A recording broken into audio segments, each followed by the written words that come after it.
What you're about to hear from the president of the Foreign Press Association isn't just false, it's dangerous. He accuses Israel of racism, claims they can't be trusted, and even compares Hamas terrorists to political parties. This is how lies become mainstream. Just talk about, tell our viewers why that is so important to have Western journalists there to observe what is going on the ground throughout the war, and what the reaction has been and the justification when you reach out to the Israeli government demanding as much. Well, one of the points is we should trust Palestinian journalists as well, but there's, profound sort of racism, and the Israeli government has basically said if you're Palestinian, you're not to be trusted, whereas... I wonder why Israel doesn't trust Palestinian journalists.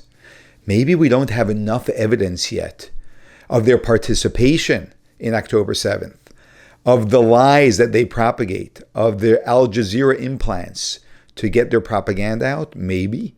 I think the foreign press, the press in general, are now beginning to learn that whatever the Israeli government says has to be taken with a hundredweight of salt, because there's, what they say bears no relation to reality. And unbelievable. How many times did the press, under this brilliant man, make claims that Israel did something like bombing hospitals, only to be disproven by Israel that it was Hamas who actually did it? How many times did that happen? How many times did they make claims that the Gaza is starving, right? Because Israel's not supplying food when they're supplying tons and tons of food. The media, and this is the professional liars, they lie by calling the honest people the liars.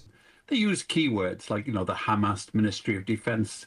Hamas controls the place. And I mean, the Ministry of Health.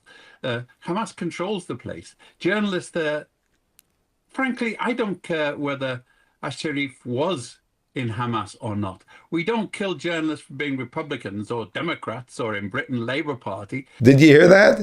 Hamas is just a political party. That's all it is. There are Republicans, Democrats, and Hamas.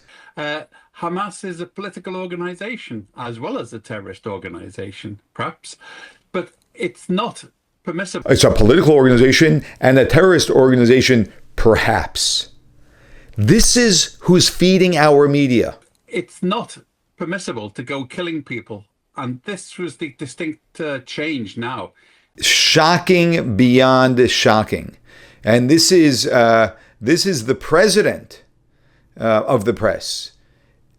Of course, the media, it looks the way it does because the corruption is all the way from the top down, bought into this sinister propaganda of lies that is just stunningly shocking.